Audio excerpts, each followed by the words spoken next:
So I've been listening to a couple of YouTube videos over the last couple of weeks. Last week I talked about the interview between Bishop Barron and Shia LaBeouf, which was really a funny video, because Shia basically was an agnostic, and he's an actor, steeped in Hollywood, had addiction issues. So he comes at this interview with a very raw story and a wicked sense of humor. In one part of the video, he talks about the rosary. He's a Capuchin monk kind of gave him the basics, and he's at one point he's saying the rosary. He says, "Well, what is this thing? I mean, it's just this ring, and it goes round and round and round. Like, where's the off ramp on this thing?" First time I've ever heard of the rosary referred to that in that way. So this week I was listening to an interview between Matthew Kelly, the author, and Matt Warner. Matt Warner is the founder of Flocknote. Flocknote is the communications instrument that we use at St. Monica, and is used by tens of thousands of parishes across the country, and non-Catholic parishes as well.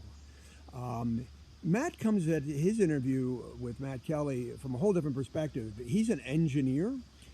He worked for Lockheed Martin. And so he's about as diametrically opposed to the personality and experience of the Catholic faith as Shia LaBeouf as you could possibly get. He comes at it from a very intellectual point of view. His knowledge of theology is very, very deep. He's a businessman, so he talks about Rerum Novarum, Pope Pius's encyclical on free market and the labor and labor unions. He talks about Centenimus Annus, which was John Paul II's encyclical on the same thing. For somebody, and he talks about the Catholic faith in terms of a business perspective, and he meshes the two very, very elegantly. So if you're a businessman, businesswoman, entrepreneur, you want to look at the Catholic faith from that perspective, I highly recommend it. One thing that he talks about are these things called happiness engineers. He doesn't like the idea of service desk or help desk. That has a lot of baggage associated with it, and although you might make fun of this idea of a happiness engineer, that they look at that as a calling.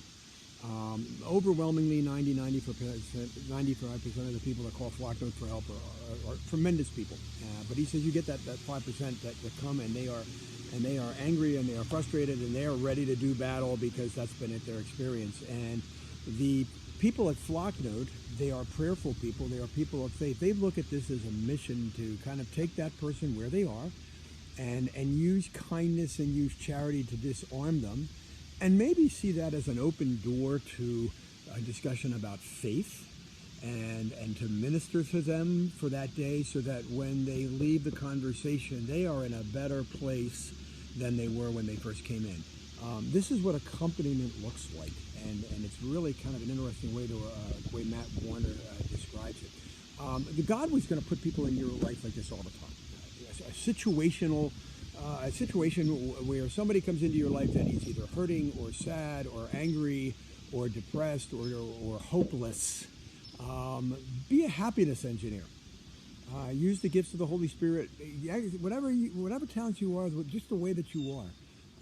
And pray to the Holy Spirit in that moment, and see if the Holy Spirit doesn't use you to bring that person to a better place after the conversation with you than they were when they first entered it. Have a blessed day.